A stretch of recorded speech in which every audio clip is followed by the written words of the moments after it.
On fait dans l'ordre de la table ou... Ok, alors du coup, bonjour à tous et toutes. Je suis Xavier Méran.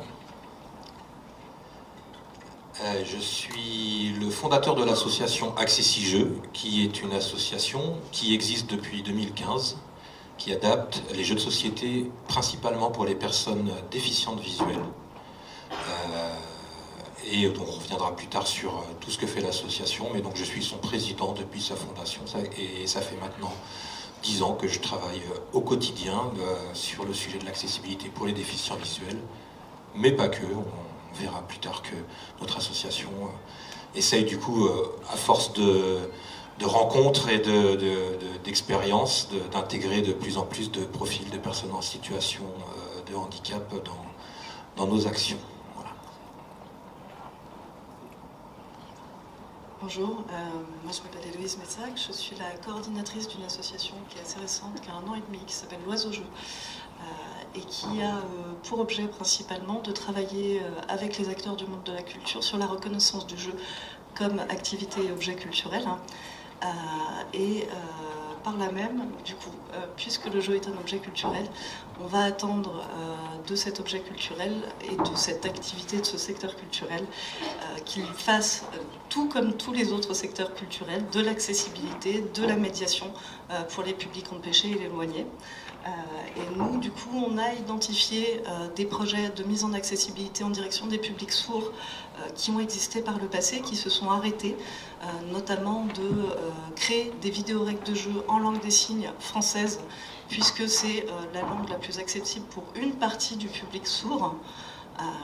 Et on s'est dit en fait qu'on allait reprendre ces projets, essayer de fédérer toutes les initiatives qui s'étaient faites autour de ce type de projet et d'en créer un gros à l'échelle du territoire français. Voilà. Je remercie tous les bénévoles qui nous accompagnent dans cette aventure. Bonjour à tous, je suis Sarah, donc je suis directrice du studio Access Plus, qui appartient au groupe d'édition et de distribution de jeux de société Asmodée. C'est un studio qui adapte des jeux de société existants pour les rendre accessibles aux personnes qui ont des troubles cognitifs. Asmodée s'est lancé dans cette aventure de l'inclusivité parce que c'était un sujet qui nous tenait à cœur et aussi parce que la recherche scientifique que nous avons financée en 2018 avec le professeur Robert qui est au CHU de Nice, pas très loin d'ici, a prouvé que le jeu de société était finalement un média qui permettait de solliciter ses fonctions cognitives, mais aussi de recréer du lien social. Si vous êtes là aujourd'hui, c'est que vous aimez le jeu de société et vous avez déjà tous fait cette expérience incroyable de jouer ensemble et de créer du lien avec les autres. Ça peut être de la complicité. Parfois, c'est un peu plus compétitif, ça dépend des gens, ça dépend des jeux, mais dans l'ensemble, il y a quelque chose qui se crée et on avait envie que ce média que nous, on aime, soit accessible au plus grand nombre. Bonjour, moi c'est Alice, je fais partie de la team Cap Games. Cap Games, c'est une entreprise de jeunes collégiens qui ont créé un jeu de société. Ce jeu, c'est Tonnerre de tuiles, c'est un jeu inclusif. L'idée nous est venue parce qu'on est parti d'un constat que les personnes dyslexiques ou porteuses d'un handicap moteur avaient souvent du mal à pouvoir jouer au jeu, par exemple en lisant les règles ou dans l'appréhension de certains matériels. Et donc du coup, nous avons voulu régler ce problème de société. Bonjour, du coup moi je m'appelle Arsène, je fais aussi partie de cette équipe de Cap Game. Et donc comme Alice vous l'a dit, on a créé un jeu de société adapté à plusieurs handicaps. Merci à vous. Le premier point de cette conférence portera sur la représentation des personnes en situation de handicap dans le jeu de société. Actuellement, voit-on des personnages qui sont porteurs de handicap? Comment est situé le handicap dans le jeu de société? Est-ce que...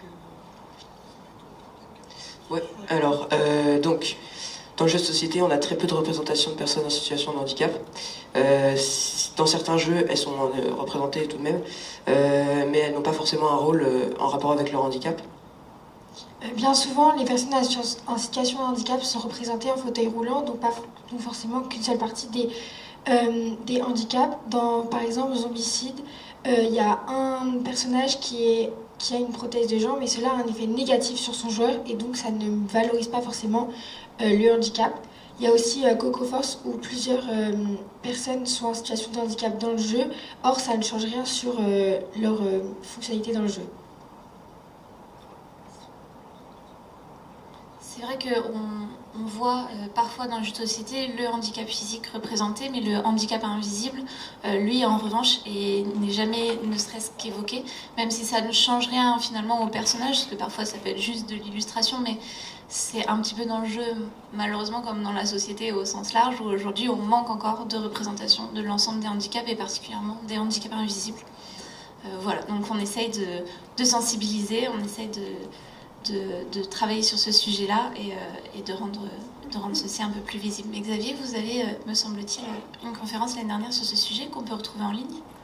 L'année dernière, la conférence était sur l'inclusion dans le monde du jeu, donc c'était un petit peu plus vaste, c'était pas que le sujet du handicap, c'était aussi la place des femmes dans le monde du jeu, parce qu'il y avait beaucoup de sujets qui se recroisaient au niveau représentation des femmes que ce soit dans le métier ou même dans les jeux de société. Oui, il y a une conférence qui est en ligne sur le YouTube du Palais des Festivals. C'est marrant parce que quand on a préparé ce sujet-là de la représentation des personnes en situation de handicap dans le monde du jeu, je sais que les jeunes de Cap Game ont cherché à lister les jeux dans lesquels il y avait la représentation du handicap. Et moi, ça m'a interrogé sur moi-même en tant que personne en situation de handicap, puisque là, ça se voit pas forcément, mais j'ai ma canne blanche sur la table, je suis presque non-voyant. Et je me suis demandé si moi, en fait, en tant que personne en situation de handicap, j'avais envie d'incarner un joueur en situation de handicap. Et je me suis dit qu'en fait, non, pas forcément. Parce que quand je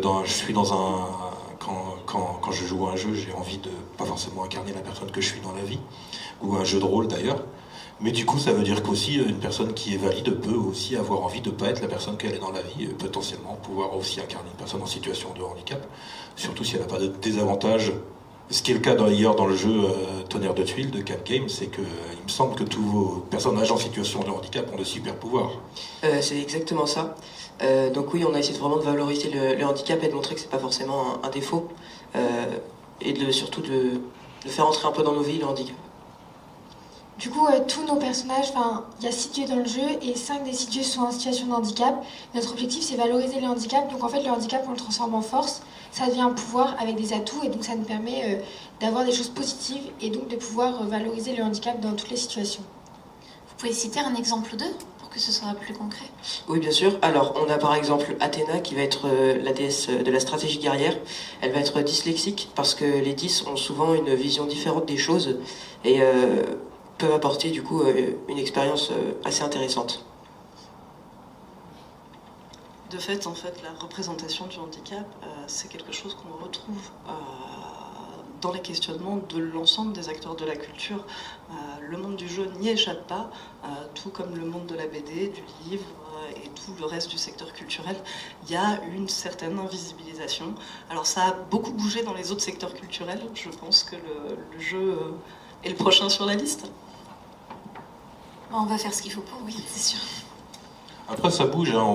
Je veux dire, je pense qu'il y a justement Accessi Jeux et Access Plus sont maintenant bien visibles dans le monde du jeu, et au niveau de l'Union des éditeurs de jeux, on est actif, donc il y a des commissions accessibilité qui sont créées dans ces milieux-là, au sein des... Voilà, les sujets d'accessibilité commence à titiller les éditeurs de plus en plus, mais c'est un travail de longue haleine, c'est sûr, et on est parti depuis...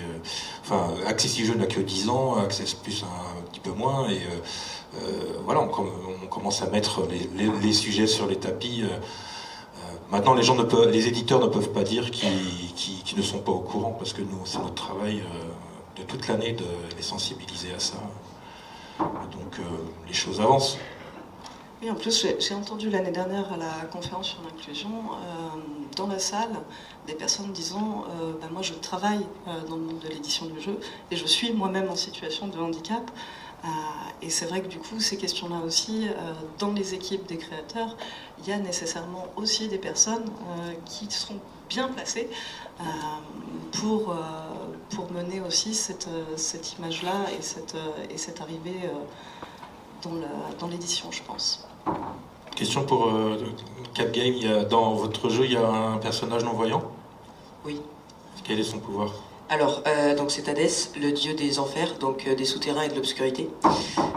Il est donc non-voyant, ce qui augmente les capacités de ses autres sens. Voilà ce que c'est ces pouvoirs. Ok. Parce que bien souvent dans la représentation qu'on voit dans les séries, dans les films, le non-voyant ça va être un peu le moine qui justement est un peu voyant. Donc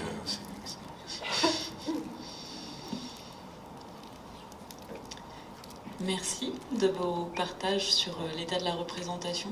Si on peut voir qu'il y a un manque de représentation des personnes en situation de handicap, est-ce que, à contrario, le jeu de société est accessible aux personnes en situation de handicap en France? Comment, dans ce cas, le rendre accessible? Comment le rendez-vous accessible?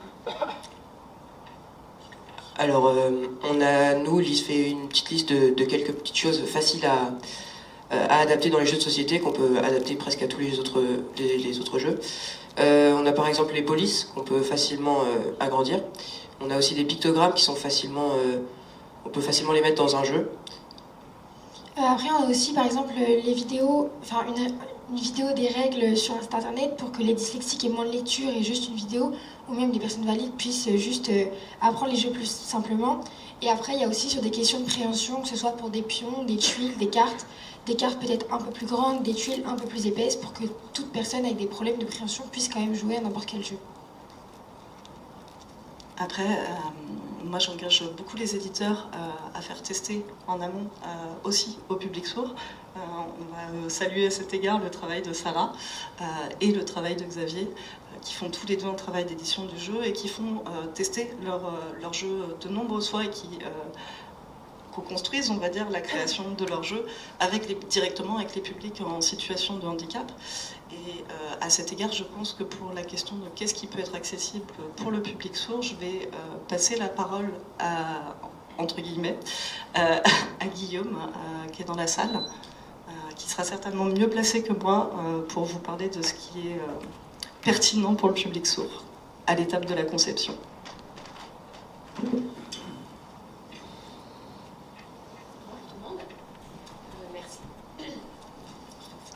Bonjour tout le monde.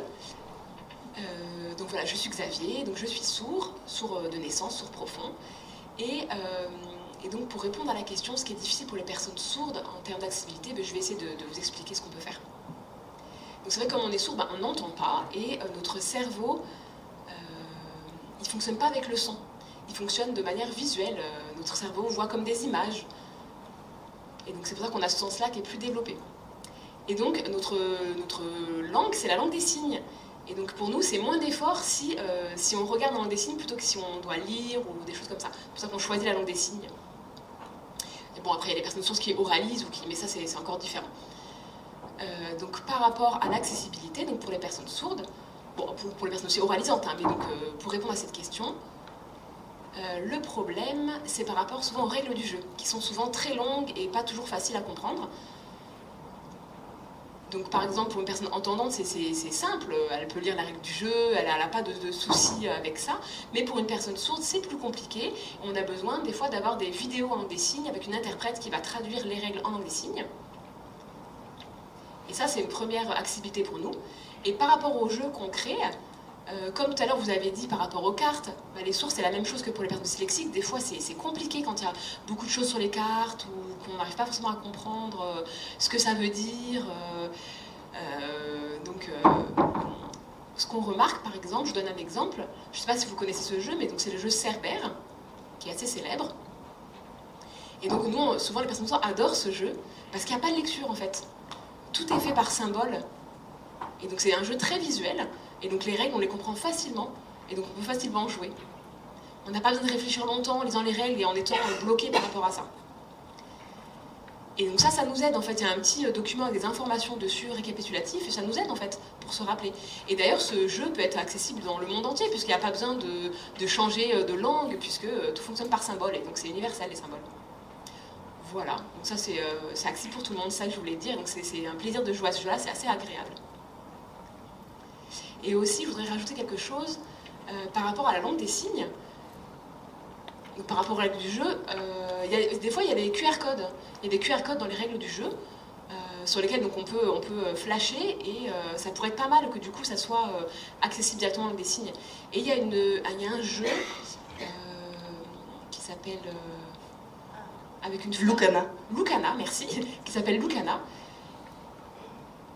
Et en fait, il y a un QR code et les règles elles sont expliquées à l'intérieur. Et ça, c'est génial.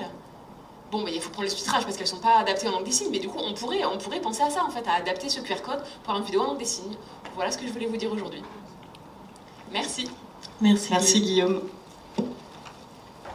Donc si j'ai bien compris Louise, pour les personnes sourdes et malentendantes, l'adaptation passe par des pictogrammes, par une vidéo langue des signes et explication, et par sinon le français facile à lire et à écrire. Le français facile à lire et à écrire et à comprendre, le FALC. Et ce qu'on voit en fait et ce qu'on remarque et qui est très intéressant dès qu'on commence à se pencher sur les questions d'adaptation et d'accessibilité, c'est quand vous rendez accessible un jeu pour un public donné, au final, ça va toujours servir à un autre public. Typiquement, le FALC, c'est utile pour les sourds, mais c'est aussi utile pour les personnes qui ont d'autres difficultés avec le français, soit des altérations cognitives, soit des barrières socio-linguistiques.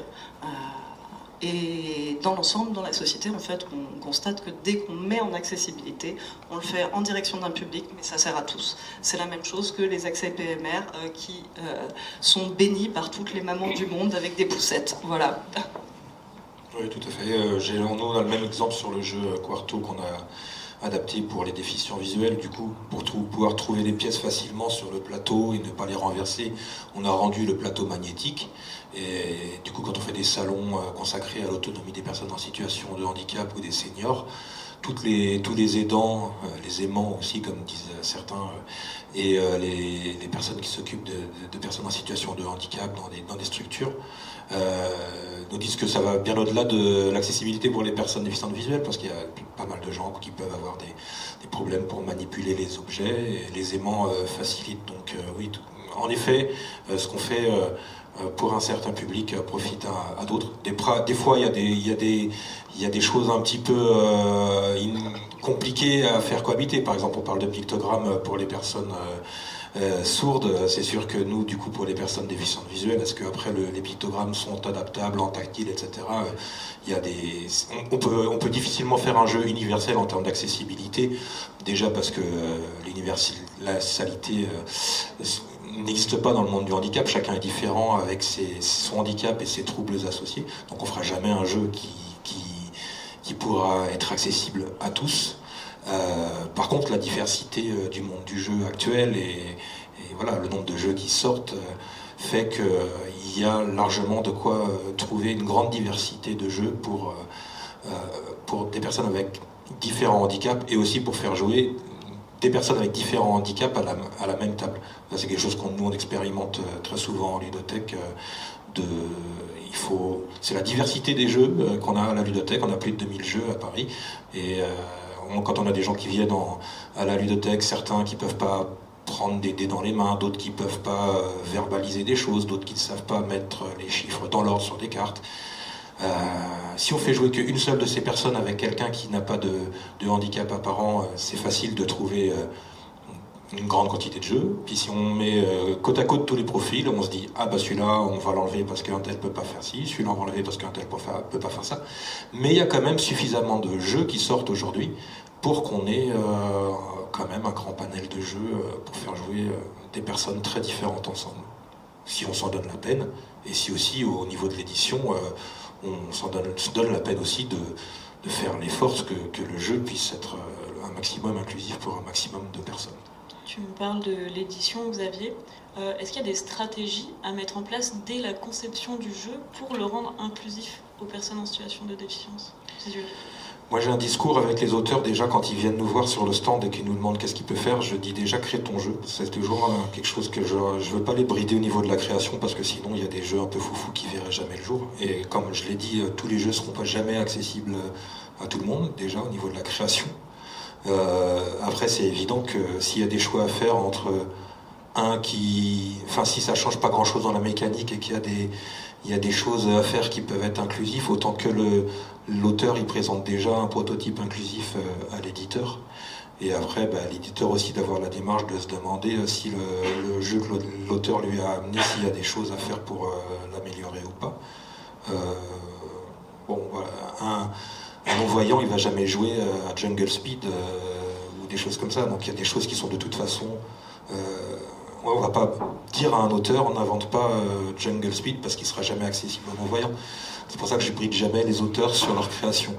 Par contre, quand on peut se poser la question, si le jeu n'est pas accessible aux non-voyants, rien n'empêche par contre de mettre une règle avec un QR code en langue des signes pour les sourds. Il y a toujours des choses en plus à faire pour inclure un maximum de personnes. Oui, je pense qu'il y a deux sujets derrière ça. Il y a le sujet de rendre le jeu, garder la mécanique du jeu telle qu'elle est, donc toute la création de l'auteur, mais rendre cette mécanique accessible à toutes les personnes qui peuvent, par leur capacité, finalement, jouer à ce jeu. Et ça peut passer par des choses très simples auxquelles on essaie gentiment d'éduquer les éditeurs et les différents studios de jeux de société. C'est utiliser des polices sans sérif, sans empattement pour que ce soit plus lisible par les personnes dyslexiques. C'est faire attention au contraste couleur pour que justement tout le monde puisse lire. Voilà, ce sont des petites choses comme ça qui finalement ne brident pas ni le graphisme ni la créativité de l'auteur, mais qui tout de suite par ces petites choses permettent d'être un petit peu plus inclusifs. Et après il y a le second palier, et c'est celui sur lequel nous on travaille, c'est de faire des jeux plus accessibles, soit pour les personnes qui pourraient avoir des besoins spécifiques ou qui pourraient avoir des compétences manquantes pour jouer. Et donc dans ce cas-là, c'est faire plusieurs niveaux de difficulté pour finalement monter les marches les unes après les autres et rejoindre ensuite le jeu original, ou bien proposer des alternatives pour jouer en coopération ou pour adapter finalement un jeu existant et le rendre un petit peu plus accessible dans sa règle et dans son matériel. Et après, je sais que vous avez travaillé dès le début, dès la conception du jeu, sur le fait de le rendre inclusif. Alors oui, dès le début en fait on savait ce qu'on voulait faire. On a d'abord décidé d'avoir un projet qui était inclusif et éco-responsable, et ensuite on a essayé de trouver un projet qui rentrait, je sais pas trop comment dire, mais dans lequel on pouvait faire quelque chose d'inclusif et d'éco-responsable, et le jeu s'adaptait plutôt bien à ces deux choses-là. Donc oui, on a décidé de faire un jeu qui était inclusif et éco-responsable dès le début. Après, nous, c'est un problème qu'on a soulevé parce que c'était notre envie aussi de régler ce problème-là dans la société. Mais quand on a réfléchi aux règles et aux mécaniques, on a bien évidemment pensé à l'inclusivité, pardon. Mais niveau des pictogrammes, c'est arrivé qu'une fois qu'on avait trouvé les effets. L'adaptation des pions, c'est trouvé une fois qu'on avait trouvé le plateau. Les tuiles, c'est pareil. En fait, quand on a réfléchi au jeu, certes, on a pensé à l'inclusivité, mais les problèmes d'inclusivité se sont posés après avoir trouvé les règles et les mécaniques. Ouais. Et justement, moi je trouve que c'est ce qui est assez réussi avec Tonnerre de Tuiles et avec certains jeux, c'est que quand on réfléchit à adapter un jeu pour une personne en situation de handicap, il ne faut pas oublier qu'en fait on adapte surtout un jeu pour un joueur, pas avant tout pour un handicap, mais pour un joueur. Et donc de la même manière qu'on fait des playtests avec tout type de public, faut faire des playtests avec des publics en situation de handicap. Peut-être arrêter d'imaginer que de proposer un jeu où on apprend la langue des signes à un sourd, ça va être une mécanique ludique d'enfer. Je vous propose de faire la version en français de ce type de jeu avec des entendants et de vraiment concevoir avant tout, de ne pas oublier en fait que le jeu c'est du plaisir et donc il faut que ce soit un plaisir partagé pour tous, et donc la mécanique de jeu c'est aussi quelque chose qui est extrêmement importante. Tonnerre de Tuiles, vous avez eu la chance aussi de concevoir votre jeu avec vos camarades qui eux sont en situation de handicap et de pouvoir déjà tester qu'est-ce qui les amuse et qu'est-ce qui les amuse pas en fait, tout bêtement. Du coup oui, on avait dans notre équipe plusieurs personnes en situation de handicap, que ce soit moteur ou des handicaps invisibles. Oui, on avait la chance de pouvoir faire tester nous-mêmes, du coup, de les tester nous-mêmes nos adaptations. Vous pourriez nous raconter un peu votre histoire, d'où vous venez, pourquoi vous avez fait un jeu, parce que alors nous sommes tous très jeunes évidemment, mais vous avez l'air encore un peu plus que les autres. Oui, du coup, nous, on est des collégiens de Bretagne, on a décidé de créer ce jeu un peu par hasard. Notre objectif, du coup, c'était de soulever un problème de société parce qu'on est parti d'un constat que les dyslexiques, ils avaient du mal à lire les règles dans un jeu de société, que l'élève qui est en situation de handicap moteur dans notre groupe ne pouvait pas jouer à certains jeux car elle ne pouvait pas forcément tenir les cartes, prendre les pions. Et donc, on est parti de ce constat et on s'est dit, nous, on va réfléchir autrement, on va essayer de sortir un jeu qui est déjà adapté à sa sortie. Et nous, on aimerait bien banaliser le handicap dans un jeu de société et que le handicap ne soit pas moi j'aimerais, en tout cas je sais pas si c'est possible, mais que sur une boîte ce soit pas mentionné que ce soit adapté pour les dyslexiques, mais que ce soit mentionné quand ça l'est pas. Et donc du coup ce soit dire que un dyslexique il pourra pas jouer à ce jeu-là. Par contre, il ne se pose pas la question est-ce que je peux y jouer ou pas en achetant un jeu. Alors ça rejoint une question qu'on se pose souvent. J'ai une autre casquette de vice-présidente de l'association des ludothèques françaises. Donc ça fait une quinzaine d'années que je travaille en ludothèque. On se pose souvent, les ludothécaires se posent souvent la question qu'est-ce que je fais avec la présentation des jeux? Comment je signale que tel jeu est accessible ou qu'il ne l'est pas? Est-ce que je fais une étagère spéciale avec toute la gamme Accessi Jeux? Est-ce que j'en fais une autre avec Access Plus? Est-ce que je mets des pictogrammes sur mes boîtes pour signaler que tel jeu il est adapté? Mais alors dans ce cas-là, ma boîte va être couverte de pictogrammes. Comment signaler, comment penser, en fait, rendre visible ce qui est de l'ordre de l'accessible dans un jeu et ce qui est de l'ordre du moins accessible. Je pense que ça, c'est vraiment des choses qui vont se travailler aussi assez rapidement et collectivement. Et je voulais tout ça pour en venir aussi au fait que les ludothécaires, depuis longtemps aussi, travaillent sur ces questions de comment on adapte un jeu, comment on fait pour le rendre accessible, pas seulement à travers son matériel, mais à travers la façon dont on va le présenter. C'est toute la question qu'on connaît par ailleurs dans le milieu culturel de la médiation culturelle, l'aller vers, le donner à jouer, et comment on donne à jouer avec ces publics-là. Je pense que Accessi Jeux, vous allez ouvrir une ludothèque bientôt. Vous avez réfléchi l'espace, le temps, les conditions d'accueil. La conception du jeu, c'est une phase. Et puis après, il y a l'animation du jeu. Les éditeurs sur les salons ont de plus en plus le réflexe de faire appel à des animateurs qui ont des connaissances sur l'accueil de ces publics-là. Et on les en remercie. Voilà, je pense notamment au Flip, à Alchimie du jeu, qui fait l'effort d'avoir des animateurs en langue des signes, mais aussi de plus en plus des formations sur d'autres types de sujets. Sarah, je ne sais pas si tu as des informations sur qu'est-ce qui peut être fait pour accompagner les animateurs à l'accueil des publics en situation de handicap cognitif. Mais nous, chez Asmodée, avec l'apparition d'Access Plus, donc Access Plus, c'est une gamme de jeux qui a 2 ans, et du coup, Access Plus est présent sur les salons, mais généralement à part d'Asmodée, parce que Asmodée est grand et bouillonnant, et que parfois nos publics peuvent avoir besoin d'espaces plus calmes. Donc on a tendance à se mettre un petit peu à l'écart pour que chacun se soit accueilli dans les meilleures conditions. Mais du coup, avec tout le travail qu'a pu faire Xavier et des autres acteurs qui favorisent l'inclusion dans le monde du jeu, on a de plus en plus de personnes à besoins spécifiques qui viennent dans les salons et dans les festivals. Et notamment chez Asmodée, du coup, mes collègues animateurs m'ont dit on ne sait pas trop quoi faire. Finalement, on est un petit peu désemparés, on n'est pas formé là-dessus. Donc, on a créé un guide pour leur donner quelques petites astuces. C'est évidemment pas exhaustif et c'est évidemment on a essayé de le faire au mieux, mais c'est parfaitement perfectible. Et l'idée c'est de le faire passer et que les animateurs soient formés aussi à l'accueil de ces publics-là. Qu'on y travaille. Voilà, on est tous, je pense, hyper motivés. On est tous pionniers et on a beaucoup de choses à faire encore. Également, Sarah, tu travailles avec FM2J à Lyon sur l'élaboration d'un catalogue de jeux qui ont fait leurs preuves, qui marchent avec certains types de handicap, etc. C'est ça. Donc FM2J, c'est un organisme de formation pour les personnes qui utilisent le jeu de société et le jouet dans leur pratique professionnelle. Et donc, nous sommes en train de finaliser, ça devrait sortir début juillet, un guide d'universalité du jeu de société. L'idée, c'est que les animateurs qui reçoivent un public à besoins spécifiques puissent sélectionner les jeux qui sont adaptés en fonction des besoins du dit public.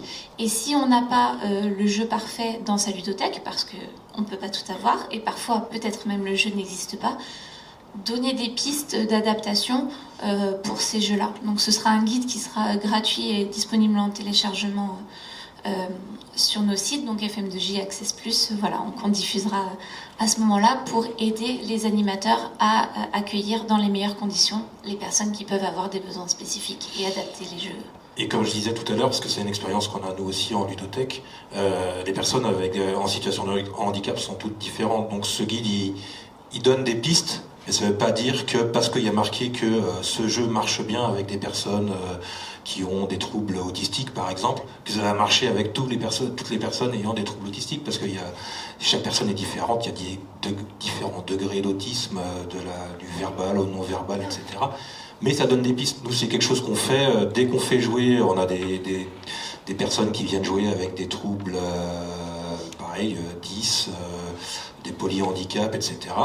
Et on note, on dit que tel jeu a bien marché avec telle personne, etc. Et du coup, on se refile les infos, parce que du coup, quand on échange entre ludothécaires, entre animateurs, ou même des fois des parents qui arrivent sur des stands qui disent mon fils, il est totalement paraplégique, mais il peut communiquer qu'avec les yeux, comment je fais pour jouer avec lui. Bon, on a des exemples à leur donner nous, on a déjà croisé quelqu'un qui a à peu près le même profil que votre fils à la ludothèque, et on l'a déjà fait jouer à ça, à ça, à ça, à ça. Voilà, donc c'est vraiment pas l'idée, je pense, de dire dans ce catalogue, vous allez trouver les jeux qui vont vous permettre de faire jouer 1 les autistes, 2 les personnes neuro-atypiques, 3 les sourds, 4 les aveugles. Mais au moins ça donne des pistes, et moi je suis curieux quand on l'aura, parce que comme on a des personnes en situation de handicap divers et variés qui viennent à la ludothèque, ça nous donnera d'autres idées sur d'autres jeux qu'on n'a pas encore utilisés et qui ont fait leurs preuves avec certains types de handicap et certains troubles associés. Donc moi, je trouve l'initiative très intéressante. Et là on parle de FM2J, il y a également l'IUT Bordeaux-Montaigne qui forme les ludothécaires, qui a aussi des journées consacrées à la formation de l'accueil des personnes en situation de handicap en ludothèque, auquel j'ai d'ailleurs participé pour la première année cette année. Et c'est bien, parce que du coup, il faut que dès la base, les professionnels soient formés déjà au moment de leur formation. Avant d'être démunis, de se retrouver devant quelqu'un qui arrive dans leur ludothèque et de dire je sais pas à quoi le faire jouer celui-là. Oui, alors après ils ont déjà souvent un long parcours d'accueil qui pas tous. Non, c'est vrai qu'on a beaucoup de jeunes ludothécaires et on est content aussi. Je voulais rebondir sur ce que tu disais, parce que je trouve que c'est très enthousiasmant en fait depuis que je suis avec vous. De ce partage en fait d'initiatives, et je crois qu'il est vraiment très très important cette question de la mise en réseau des acteurs qui travaillent sur ces questions, mais aussi de la documentation. Donc produire un document comme celui-là, nous on s'était dit assez tôt, on avait été invité au Festival de Valence qui fait un effort de mise en accessibilité du festival qui est magnifique, honnêtement. Ils ont mis en place un espace Nos-Hélènes, ils ont des tables réglables qu'on peut remonter pour faire passer les fauteuils en dessous. Vous arrivez à l'accueil, vous avez des casques de réduction du bruit, vous avez aussi des objets de fidget pour des personnes qui ont besoin de manipuler des objets, etc. etc. Ils ont fait appel à nous pour tenir la borne d'accueil aussi en langue des signes. Il y a vraiment plein de choses qui ont été faites sur ce festival, et on s'est dit mais c'est pas possible, il faut qu'on documente ça. Donc on espère très bientôt pouvoir vous donner la vidéo de ce genre de choses, mais vraiment j'encourage tous les acteurs qui voient des bonnes idées, des bonnes pratiques à les réunir et puis à les partager, quoi. Vous me parlez tous de l'accueil des personnes en situation de handicap. Est-ce que ces aménagements, tant pour l'accueil que pour le jeu, peuvent changer l'accueil et l'expérience de jeu des personnes sans handicap ? Là non plus, nous avec Tenir de Tuiles, on en a fait l'expérience, parce que le jeu il est adapté pour les personnes dyslexiques, porteuses d'un handicap moteur, atteintes d'un trouble du spectre autistique ou encore daltonienne. Et je pense qu'il ne faut pas oublier non plus la notion que c'est pas parce qu'un jeu est adapté que les personnes valides ne peuvent pas y jouer, et c'est pas parce que nous on a des adaptations particulières dans le jeu que quelqu'un de valide ne pourra pas jouer. Nous, en tant que personne valide, on peut très bien jouer et s'amuser tout autant qu'une personne en situation de handicap. Et donc ça permet aussi, autour d'une table de jeu, d'effacer un peu ces handicaps, et donc de faire en sorte que les personnes en situation de handicap ne se sentent pas pénalisées dans un jeu, et que tout le monde s'y retrouve et qu'on s'amuse tous autant, qu'on soit dyslexique, porteur d'un handicap moteur, valide. Et du coup, ça permet aussi de favoriser ce jeu-là. Je pense que ce qui est important de souligner, c'est que la volonté qui est derrière tout ça, c'est que chacun retrouve une place de joueur autour de la table avec les autres. On n'est pas là pour stigmatiser finalement encore plus. On est là parce qu'on aime le jeu de société, je pense comme chacun d'entre vous ici, et qu'on a envie que tout le monde puisse jouer, finalement, être joueur autour de la table. C'est ça, la volonté qui est derrière. Donc effectivement, on parle de choses qui sont nécessaires, d'aménagement, d'organisation, d'adaptation. Mais finalement, la finalité de ce qu'on veut faire tous, je pense que je peux parler au nom de tous, c'est que chacun soit joueur autour de la table et chacun expérimente ce plaisir de jeu. C'est vraiment ce qui est derrière notre volonté. Ouais, je pense aussi que du coup, ce qui n'est pas adapté avant le jeu l'est aussi de toute façon in fine après par les personnes qui vont le donner à jouer, aussi bien les professionnels que les joueurs autour de la table. C'est-à-dire que l'adaptation, elle intervient aussi quand vous êtes joueur autour d'une table, dans le plaisir que vous allez partager à jouer simplement avec des personnes qui n'auront pas les mêmes facilités que vous, mais qui auront très certainement d'autres facilités. On parle souvent du handicap comme une difficulté d'accès. Moi, j'ai pris un plaisir fou toute mon enfance à découvrir que le memory, c'était le pire des jeux, à jouer avec un sourd. Avec les jeux, ça marche pas très bien non plus. Ouais, non, c'est pas ouf. Mais honnêtement, essayer de gagner un memory face à une personne qui a une mémoire visuelle colossale, bon courage. Mais il n'empêche que ce plaisir de partager un jeu ensemble... Ah non, du coup, toi, c'est l'inverse. Tu dis non, moi, c'est l'inverse. Je n'ai jamais gagné une oui, partie de memory contre ma sœur. Jamais, jamais. Ça n'arrivera jamais. Ça viens jouer fait pas contre moi, partie tu du verras, monde. tu vas te rattraper. Oui, je trouve que c'est très beau ce que vous avez fait d'en faire un super pouvoir, parce que dans le fond, oui, il faut... oui, c'est des freins et des barrières, parce que la société n'est pas faite pour, mais en vérité, ça apporte énormément, et oui, moi c'est pareil. Quand je joue avec des personnes, notamment autistes, à des jeux de mémoire, c'est une catastrophe. Mais même en vérité, moi mes jeux je les teste aussi en EHPAD parce qu'ils sont adaptés aux personnes qui ont du coup des pathologies neurodégénératives. Et notamment Timeline, pour ceux qui ne connaissent pas, il faut remettre les événements historiques dans l'ordre chronologique. Ça fait appel à la mémoire à long terme et avec des personnes seniors qui ont vécu une partie des choses, mais j'ai passé 6 mois de test à me faire ramasser, notamment par une dame, Madame Richard, que je salue si tu m'écoutes, qui a 83 ans et Alzheimer. Et pour mon ego, j'aime autant vous dire que c'était pas facile. Hein. Oui, et alors du coup, nous, pour rebondir sur l'idée de le partage entre personnes en situation de handicap ou non, ça a toujours été aussi la philosophie d'Accessijeux.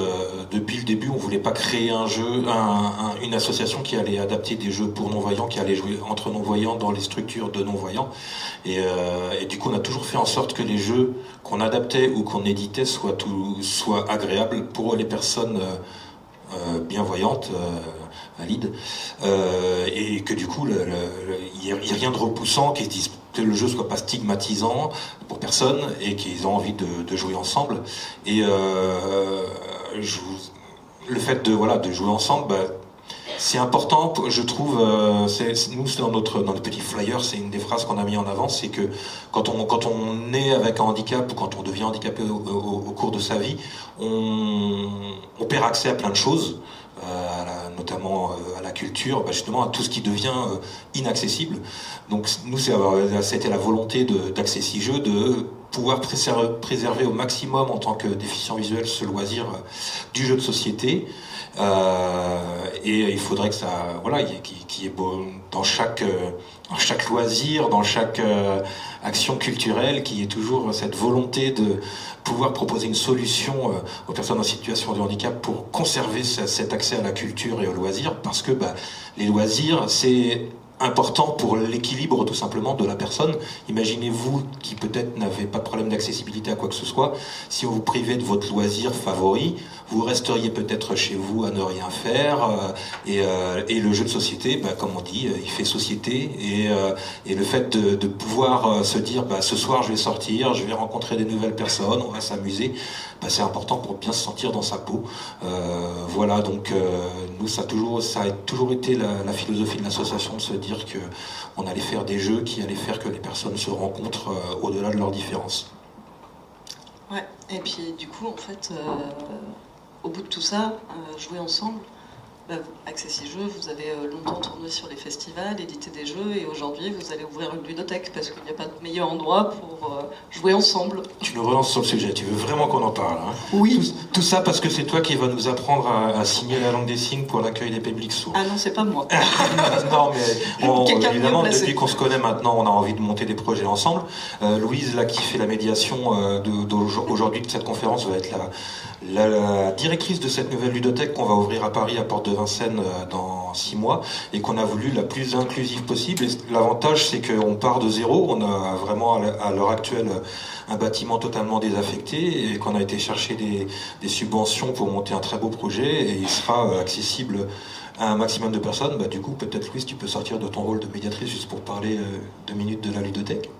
Donc cette ludothèque sera un énorme espace de jeu. On va être la plus grande ludothèque de Paris qui va faire 300 à 350 mètres carrés, et on va être la ludothèque la plus inclusive de France, avec le personnel formé langue des signes, avec un bâtiment entièrement accessible pour les personnes avec des problèmes de mobilité réduite, avec une signalétique et des pictogrammes adaptés pour les personnes qui peuvent avoir du mal sur la compréhension des textes. Donc ça peut être les troubles neurodivergents, 10 cognitifs, ça peut être très large, avec également une salle calme pour les personnes avec un trouble du spectre autistique ou qui ont besoin d'un moment à eux sans surstimulation, du matériel pour les personnes par exemple avec un trouble de l'attention pour se canaliser, et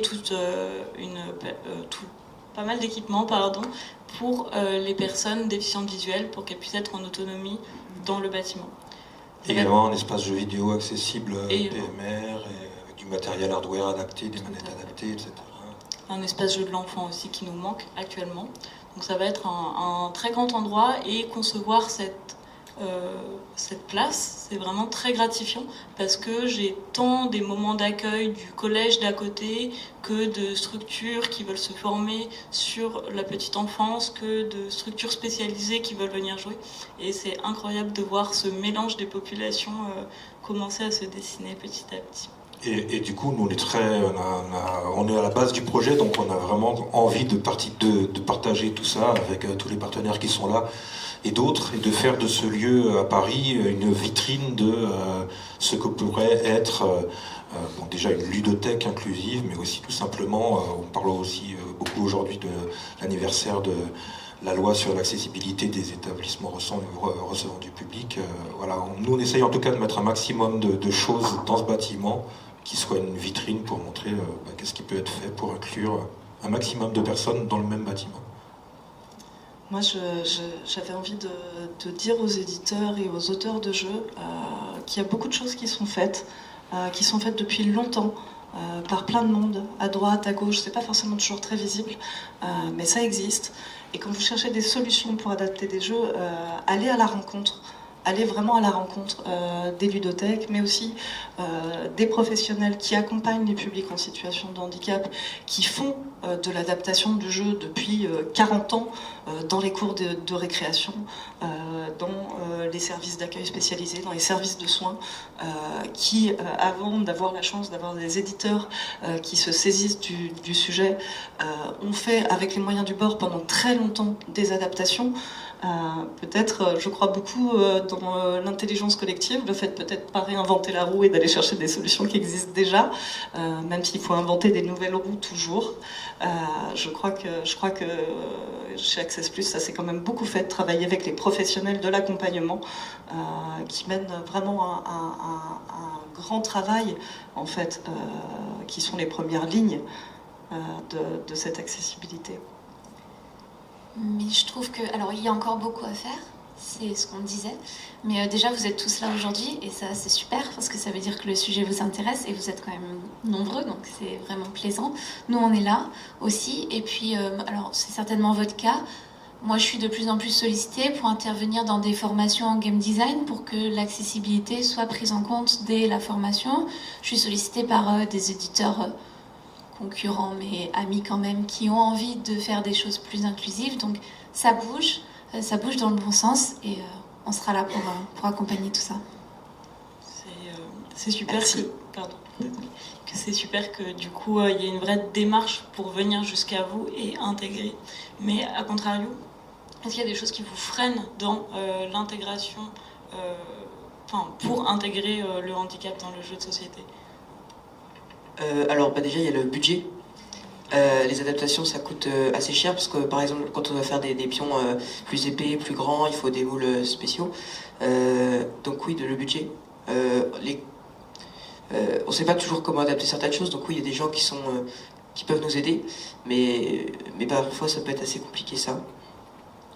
Et après, il y a aussi sur le fait qu'il faut que le jeu soit défini à quel public on veut s'adresser, parce que bien évidemment, un jeu ne peut pas être adapté à tout le monde, et tout le monde ne pourra pas jouer à tous les jeux, mais ça, même en étant valide, il y a des jeux qu'on préfère pas, et il y a des choses qu'on sait faire et qu'on sait pas faire. Et donc, je pense qu'il faut se poser la question sur quel handicap on a envie de toucher, pour pas se perdre et vouloir trop adapter à trop de public, et donc se perdre dans les adaptations. J'avais une question du coup, dont je connais la réponse mais je la pose intentionnellement. Vous avez choisi le nom Cap Game.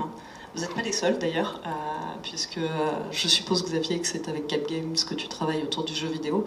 L'autre Cap Game, celui qui fait de l'adaptation pour le jeu vidéo. Est-ce que vous pouvez nous dire la raison pour laquelle vous avez choisi ce nom qui est la même que la leur en fait? On a choisi Cap Game pour handicap et garder le cap. J'avais entendu un de vos camarades nous dire une autre chose aussi, que c'était cap pour la capacité. Ce qui restait, donc de travailler la question de l'adaptation et de l'accessibilité à partir des capacités. Voilà. Et pas de l'incapacité, mais des capacités. Typiquement, Cap Games, quand ils adaptent des manettes de jeux vidéo, ils partent non pas de ce qui manque à la personne, mais de ce qu'elle sait faire et de ce qu'elle arrive à faire. Voilà. Et ça, je pense que c'était assez fort à dire. Du coup, s'il faut rebondir sur les freins, clairement, pour ce qui est de l'édition de jeux pour les déficients visuels, il va y avoir des surcoûts liés à l'édition de matériel en relief. Après, j'ai envie de dire, on va dire que ce sont des surcoûts par rapport au prix des jeux tels qu'ils sont aujourd'hui en version non relief. Si la norme c'était de faire ces jeux en relief, on trouverait les jeux pas en relief moins cher, mais la norme ce serait d'avoir un jeu à ce prix-là parce qu'il a ce matériel-là. C'est comme ce que vous disiez tout à l'heure en disant finalement il faudrait mettre un tampon sur les jeux qui sont pas accessibles aux 10 ou un tampon pas accessible aux daltoniens. Bon, bien sûr, dans l'absolu, ça c'est un beau rêve utopique, mais en fait on pourrait se dire d'emblée on sait qu'un jeu il coûte tant parce que il y a des publics déficients visuels ou daltoniens, donc les wagons du train on va les faire de formes différentes, etc. Et dans ces cas-là, pourquoi faire une boîte en carton et pas en papier? Je veux dire, la norme de l'objet jeu et le prix de l'objet jeu, il n'y a pas de norme en fait. Tout dépend de la valeur du matériel qui est dedans. C'est ça, et puis de toute façon, on ne va pas se le cacher, hein, en tant que joueur, on aime tous et toutes le beau matériel. Donc voilà, je veux dire, c'est aussi, encore une fois, ça rejoint cette notion-là. Le plaisir du jeu, il sera d'autant augmenté qu'il est accessible, beau, pratique, avec du matériel de qualité. Donc évidemment, l'argent, le nerf de la guerre, c'est une surprise pour personne, on reste une industrie.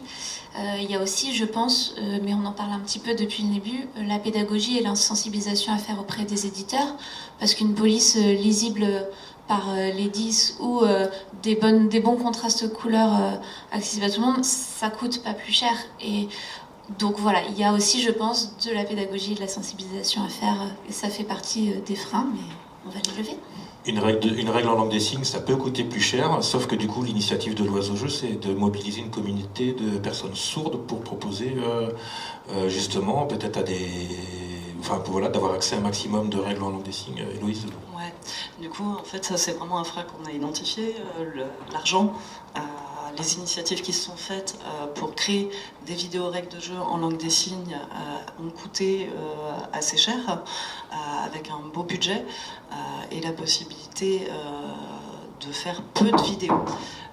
Compte tenu, donc pour l'accessibilité en LSF, pour nous, la question, c'est vraiment qu'est-ce qu'on va privilégier dans les 1500 jeux qui sortent à l'année, quelles règles on va faire. Il est clair et net qu'on ne peut pas en faire 1500 par an, c'est pas possible.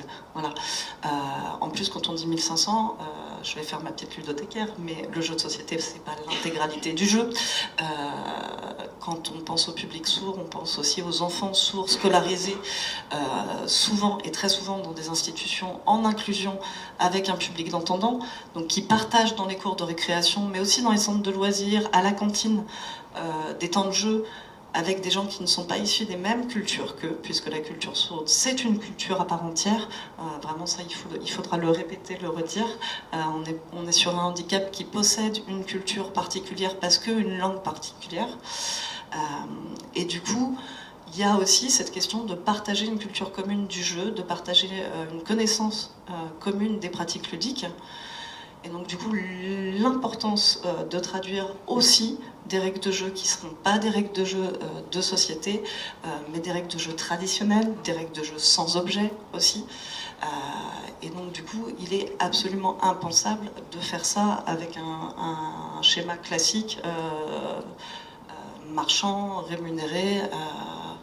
Et c'est le projet de l'Oiseau-Jeu, du coup, de réunir des bénévoles entendants, sourds, signants, interprètes, élèves-interprètes, ludothécaires, monteurs, vidéastes, élèves en apprentissage dans le secteur vidéo, mais aussi dans les métiers du jeu et de l'accompagnement des personnes en situation de handicap, de venir nous prêter main forte sur ce travail-là qui est énorme en fait à faire et qu'on ne pourra pas faire tout seul. Pour nous, l'idée, c'est de réunir du monde autour de cette initiative. Voilà. Donc le frein pour nous, il est économique certes, parce que quand on veut faire travailler des équipes de bénévoles à l'échelle nationale, il est bien évident qu'il faut qu'on ait des temps de rencontre, qu'on puisse travailler ensemble, qu'on puisse rémunérer les interprètes qui font un travail nécessaire et impératif. Tout ça, ça coûte de l'argent. C'est une certitude, mais nous, ce qu'il nous faut aussi, c'est des moyens humains avant tout. J'ai l'impression que ce qui ressort de vos discours, c'est qu'il y a des freins, qu'il y a encore beaucoup de travail à parcourir, mais que malgré tout, il y a quand même déjà un travail qui est engagé et qui avance. Et ça fait quand même, je pense, assez chaud au cœur de voir ce sujet sur la place. Dans l'ensemble, en fait, dès qu'on s'adresse, moi je connais personne à qui j'ai posé la question de est-ce que tu as envie de rendre les choses accessibles et qui m'ait répondu non. C'est pas une réponse que vous avez entendue, moi non plus. Après, se pose toujours la question de comment. Oui, puis aussi, moi j'ai déjà eu des personnes, des éditeurs avec qui on discutait de comment, ok, ça coûte un peu plus cher, alors du coup, si je mets mon argent dans le tactile, du coup j'ai plus l'argent pour le mettre dans la langue des signes, donc pourquoi j'avantagerais un public par rapport à un autre? Je crois pas qu'il y ait de concurrence entre les publics. Non, il n'y a pas de concurrence, mais du coup, c'était la question d'un éditeur qui me disait... comment je fais avec le budget limité que j'ai ça, c'est sûr que c'est une question qui est importante. Après, c'est aussi peut-être parce que... quelle est la part de joueurs, d'acheteurs parmi les personnes en situation du handicap du jeu s'il est totalement pas accessible, et si l'éditeur fait l'effort de mettre un peu d'argent dans l'accessibilité, est-ce qu'il ne va pas s'y retrouver si derrière le jeu, il y a une bonne communication dessus pour dire qu'ils ont fait des efforts et qu'il est accessible à beaucoup de personnes? Oui, c'est ça. Et puis du coup, cette question de comment on fait un choix, je pense qu'on fait un choix aussi en fonction de ce qui est le plus pertinent sur le moment pour le public auquel on va s'adresser. Il est sûr et certain qu'on n'adapte pas de la même manière un jeu expert qu'un jeu familial. C'est sûr et certain, en fait, on ne s'adresse pas au même public. Donc là, c'est la même chose, en fait. Merci beaucoup d'avoir partagé ce savoir avec nous pour vous tous. Merci également à l'interprète. Est-ce que vous avez des questions suite à cette table ronde? Madame,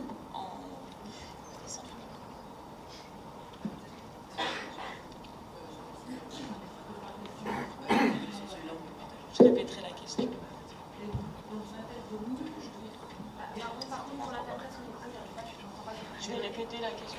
Ah, ok, super, merci.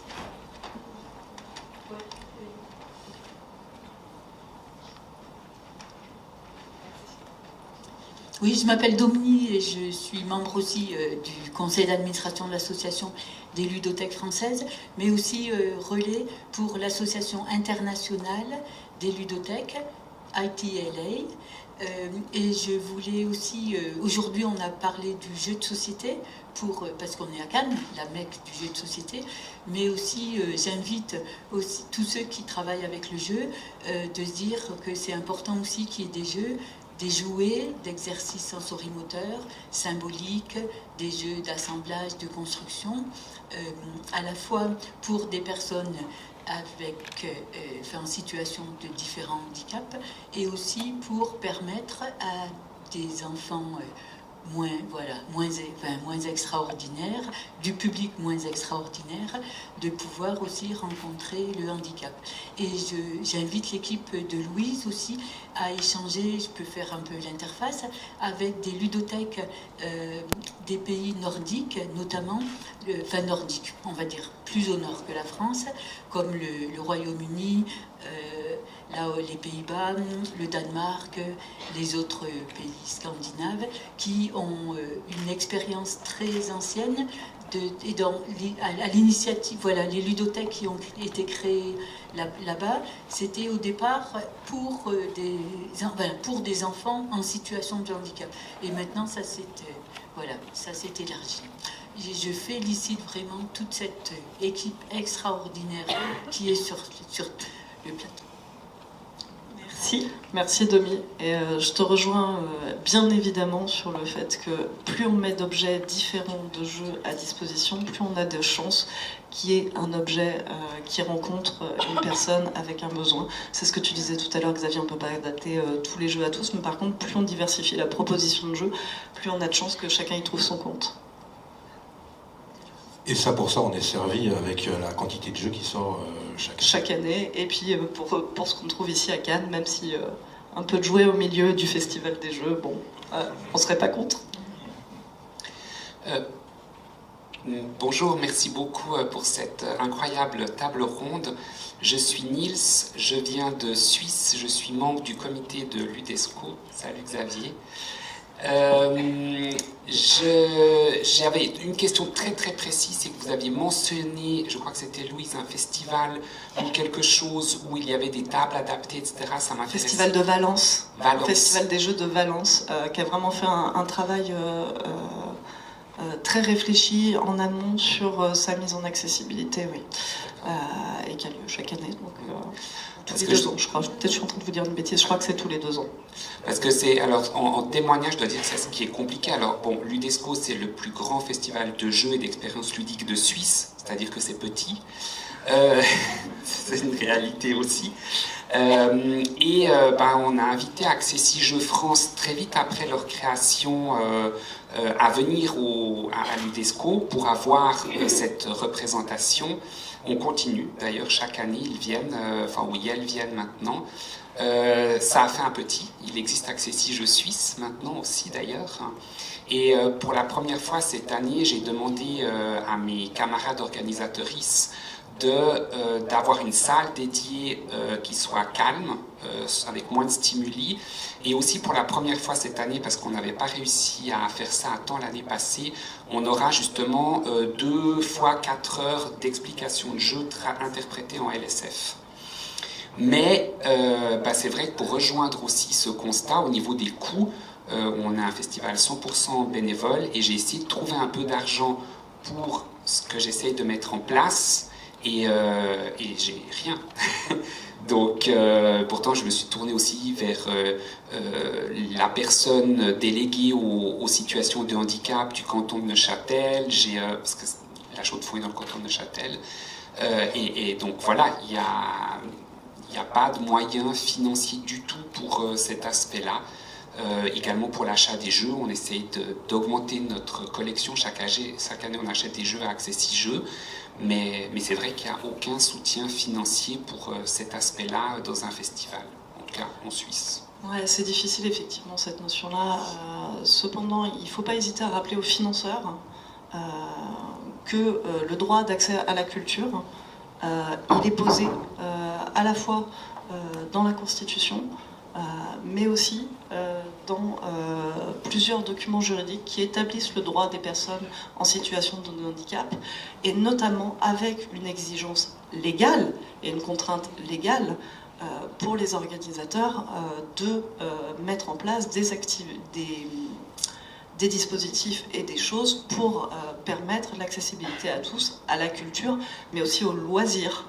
Mais en Suisse, le jeu n'est pas considéré comme de la culture. Et on nous l'a dit à En France non plus. Hein. En France, on est en train de travailler là-dessus, mais cette question d'accès à la culture, elle se pose aussi pour l'accès aux loisirs. C'est-à-dire que le droit d'accès aux loisirs fait partie des droits cités dans la Convention des droits de l'enfant, mais aussi dans celle des personnes en situation de handicap. Donc il ne faut pas non plus hésiter à rediscuter aussi avec les personnes qui sont financeurs, élus à des postes institutionnels, en leur rappelant qu'il y a un cadre légal aussi pour ces choses-là. Donc ils n'ont pas forcément, ça ne va pas étendre leur budget, mais ça va leur rappeler aussi que ce budget qu'ils ont, ils sont obligés d'en consacrer une petite part à ce type d'initiative. Nous également, on a une offre pour les festivals. Il y a beaucoup de festivals qui viennent nous voir de différentes tailles et qui nous demandent d'intervenir. Donc on ne peut pas intervenir dans tous les festivals, donc on a différents types de prestations, du défraiement à être payé, à louer un pack de jeux adaptés, etc. Et souvent ce que je dis, c'est nous on cherche pas forcément à faire payer le festival, mais expliquer à la mairie de votre ville, à votre région, que c'est normal d'accueillir des personnes en situation de handicap, que vous avez trouvé un interlocuteur qui peut vous permettre de le faire. Et voilà, nous on ne cherche pas à tout prix à faire payer les festivals pour notre venue, mais il y a des services handicap bon, ça dépend des villes, les petits villages c'est peut-être plus compliqué, mais des villes de moyenne taille, il y a des services solidarité, handicap, inclusion, seniors. Tapez à toutes ces portes-là pour essayer de trouver des financements pour soit équiper votre festival, soit faire venir des interlocuteurs qui peuvent faire de la médiation. Ouais, et puis vraiment pas hésiter aussi à compter sur la solidarité des associations qui accompagnent les personnes en situation de handicap, parce que bien souvent le matériel que vous cherchez à mettre en place sur votre événement, il y a des associations autour qui l'ont déjà et qui le gardent et qui le mettraient volontiers à disposition. La force du réseau. Alors je voulais faire une petite intervention. Merci à toutes et tous pour ce que vous partagez. Je suis une personne valide qui n'a pas forcément de personnes en situation de handicap dans son entourage, que ce soit joueur, joueuse ou même son entourage proche. Et notamment depuis l'année dernière avec les découvertes de Cap Game et Tonnerre de Tuiles, ça a été une belle rencontre. Une découverte aussi de public qu'on ne connaît pas forcément en tant que personne valide. Je suis illustrateur par exemple de métier, et le fait de découvrir tout ce qui était possible, des personnalités qui sont avant tout des joueurs, des joueuses, des singularités, je trouve que ça permet d'enrichir notre monde, de découvrir des personnalités différentes et qui apportent énormément au jeu et à nos expériences personnelles, qui qu'on soit. Donc c'est plus vraiment pour vous dire merci pour tout ce que vous faites, et ça motive même en tant que professionnel de faire plus d'efforts, ou en tout cas de réfléchir plus loin toutes ces questions. Donc merci beaucoup. Merci à vous. Merci beaucoup.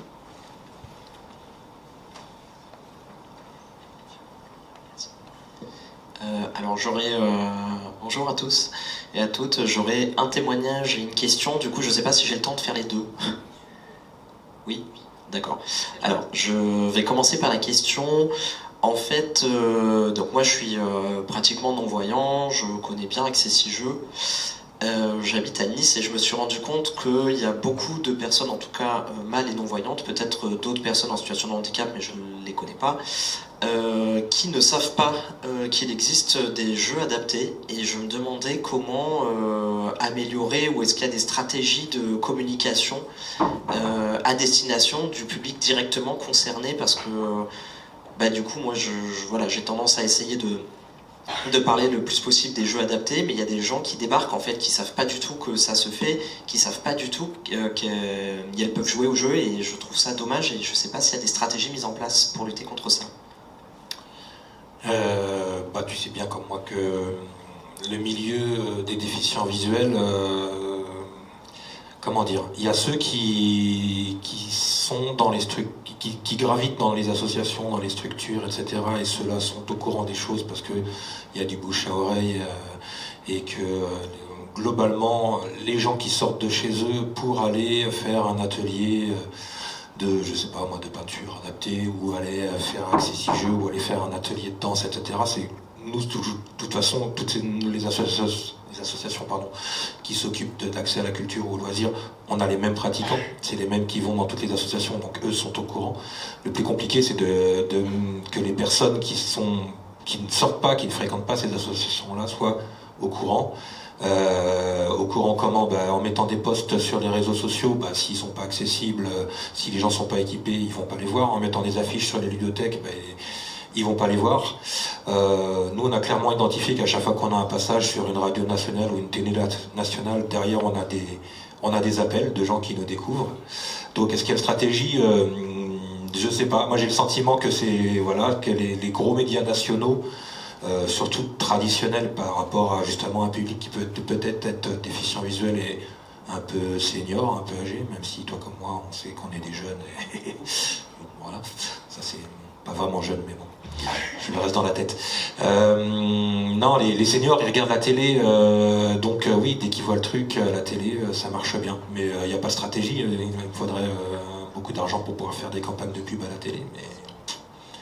Ouais, après, il y a aussi toujours la vieille technique de l'éducation populaire qui est d'aller vers les publics éloignés et empêchés et de sortir le jeu des structures et de l'emmener directement dans les structures qui accueillent, sur le terrain, dehors, dans les espaces publics, partout là où c'est possible en fait, y compris dans les espaces de soins, d'accueil, là où on ne l'attend pas traditionnellement.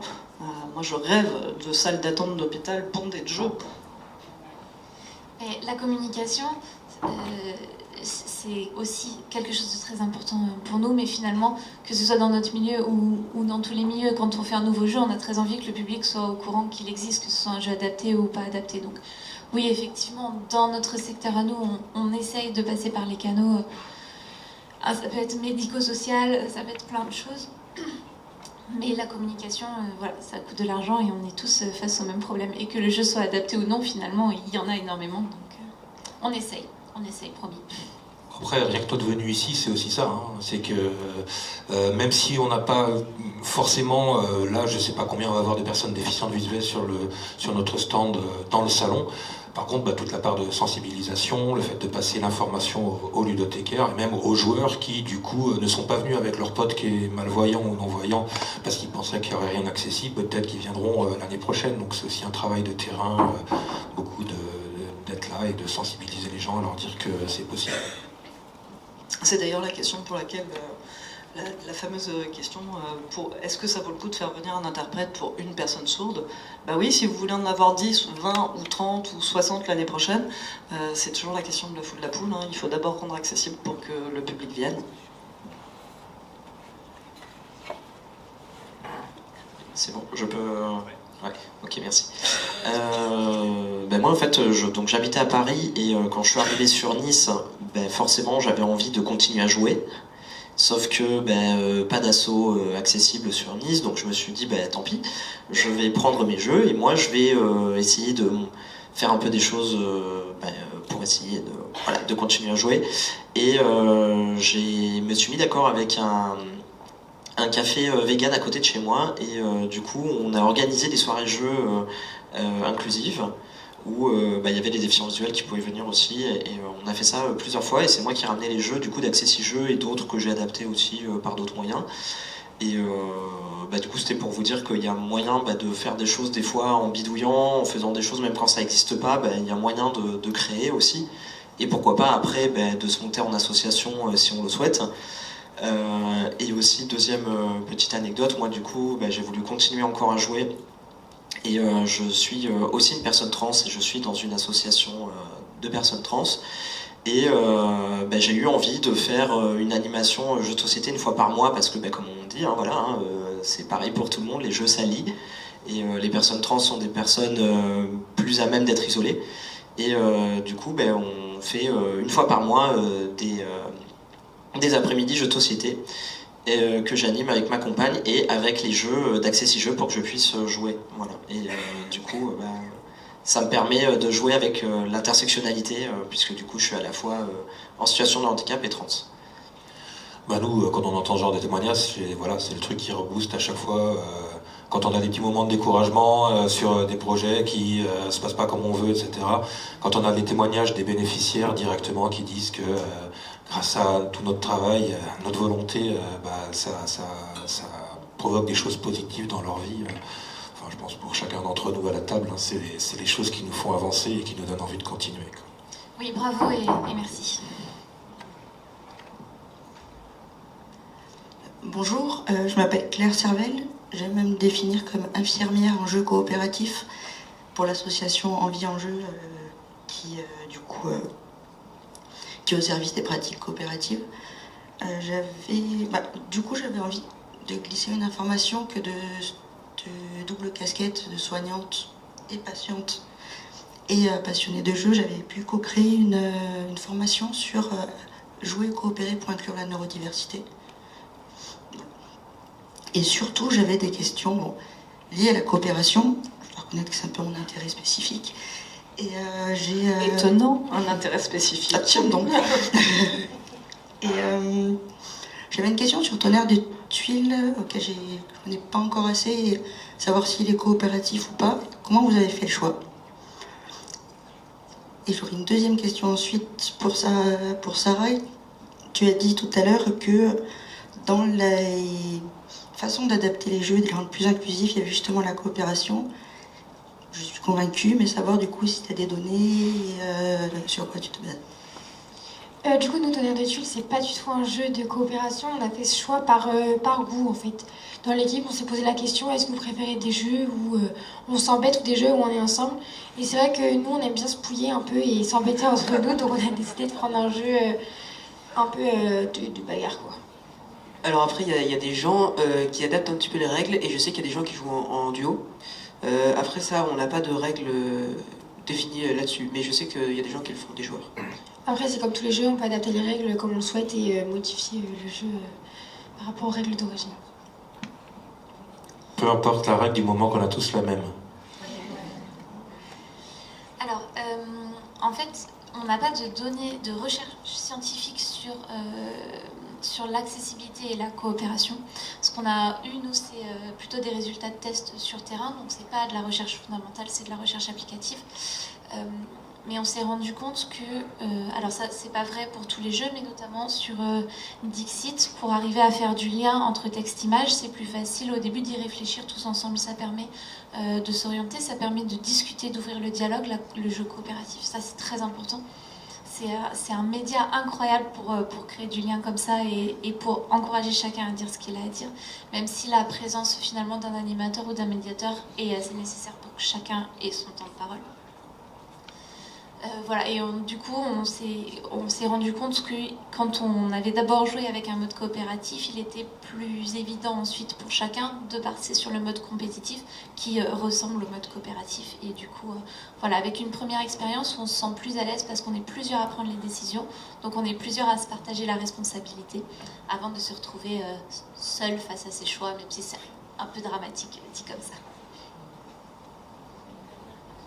Alors, bonjour, je m'appelle Hélène Rossi et je connais pas mal de gens autour de la table parce que, en fait, l'année dernière, j'ai fini ma licence pro à l'UT Montaigne et j'ai fait mon mémoire sur le jeu est-il un média inclusif, et j'ai questionné pas mal et Sarah, et Héloïse, Xavier, William, comme on veut, et Louise aussi.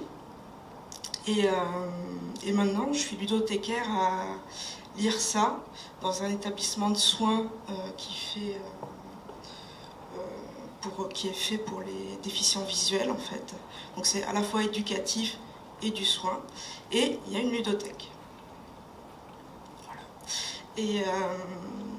Et à force d'avoir fait mon mémoire et d'avoir, je pense, bien parlé à tous les intervenants d'inclusion, d'accessibilité, ils m'ont choisi moi pour organiser la journée, parce qu'avant on avait à peine une demi-journée sur le handicap, maintenant on a droit à une journée à l'IUT, et c'est moi qui dois l'organiser. Et j'ai choisi Xavier pour la première année, parce que j'ai fait mon stage à Accessi-Jeux. Et pour moi c'était important qu'en fait on soit plus informé sur les différents types de handicap, et que justement, comme on le dit, c'est pas un frein le handicap, c'est juste une autre façon de voir les choses et tout. Et déjà j'ai une première question, est-ce que Tonnerre de Tuiles peut être adapté par Accessi-Jeux? Eh ben, ils sont venus nous voir au tout début du concept du jeu, avant d'avoir les prototypes et tout ça, en nous parlant de leur... parce que du coup, ils avaient pensé directement, est-ce qu'on va pouvoir l'adapter pour les déficients visuels? Parce que c'était dans leurs préoccupations. Et je me suis pas repenché dessus depuis qu'il est sorti, j'avoue. Mais au départ, quand ils m'avaient décrit le jeu et qu'on avait fait la visio, il me semblait qu'il y avait trop à la fois d'effets, de cartes, etc., de déplacements de tuiles, de choses comme ça, qui le rendait très compliqué à jouer, pas forcément à adapter, parce qu'en soi, adapter une tuile, mettre un pictogramme en relief pour dire que c'est tel ou tel dieu et qu'il a tel ou tel pouvoir, ça fonctionne. Mais si le pouvoir c'est de retourner la carte, puis de la déplacer, puis ceci, cela, là on perd l'accessibilité dans la mécanique. Nous souvent quand on adapte les jeux, il y a deux choses. D'un côté, est-ce que le matériel est adaptable? Oui. Est-ce que le jeu est adaptable? Non, si c'est un jeu où on parlait tout à l'heure du memory, si c'est un jeu où il y a des choses qui sont cachées, qu'il faut beaucoup communiquer, que ça se déplace, etc., c'est compliqué, mais du coup, je vous laisse répondre, mais il me semble qu'on en avait conclu ensemble que ça allait être compliqué. Ouais, en fait, le problème, c'est qu'on a un système de tuiles qui se retourne sur le plateau, et donc là, ça pourrait être compliqué pour savoir le sens de déplacement, pour un déficient visuel, de savoir dans quel sens il doit se déplacer. Et on a beaucoup d'effets de cartes, ce qui ferait que le jeu serait, à mon avis, trop lourd et trop complexe à adapter. On aurait aimé, et ça a été dans nos préoccupations, mais on a préféré favoriser. On est déjà pas mal adapté pour pas mal de handicaps. Non, et bravo, on a préféré favoriser aussi le confort de jeu plutôt que de rajouter un handicap, parce qu'on ne peut pas être adapté à tout le monde et que malheureusement les déficients visuels ne pourront pas jouer à ce jeu. Et sinon, j'ai une deuxième casquette, c'est que je suis bénévole à l'alchimie du jeu. Et je suis responsable de l'espace jeu de société qu'on appelle Tapage pour enfants. Et j'ai proposé qu'on mette des QR codes vers des vidéos-règles en LSF. Et il va y avoir, alors peut-être pas dans mon espace malheureusement, mais dans l'espace Tapage, quelques QR codes vers des règles en LSF. Voilà, c'était pour dire ça. N'hésitez pas, quand vous trouvez une vidéo règle en LSF qui existe déjà, à faire un petit mail, à nous envoyer le lien contact@joiesjeu.org pour qu'on les recommence pas, voilà, et qu'on les rassemble. Et surtout à nous envoyer ce genre d'infos pour qu'on puisse faire circuler l'information. C'est ce que tu disais tout à l'heure, des fois la solution elle existe, mais en fait les publics à qui elle est destinée la connaissent pas. Donc vraiment important de transmettre tout ça. Et merci d'être le relais de tout ça. Il y a un truc que je voulais vous dire à tous là qui êtes dans la salle. Moi ce matin avant de monter sur scène, je suis vraiment questionnée longuement sur mais qu'est-ce que c'est que venir prendre la parole sur l'accessibilité. Est-ce qu'on est vraiment à un moment donné expert de ce genre de choses? Je crois pas, même s'il y a des gens qui ont plus de compétences que d'autres sur ces domaines-là et beaucoup travaillé sur ces questions. Mais je crois aussi beaucoup que l'accessibilité, en fait, vous en êtes tous et toutes des experts tous les jours, au quotidien, à chaque fois que vous ouvrez une porte à quelqu'un ou que vous vous asseyez à une table avec un joueur qui n'a pas les mêmes compétences que vous. Oui, j'entends la question, mais je trouve que c'est assez incroyable. Merci beaucoup à vous tous d'être venus.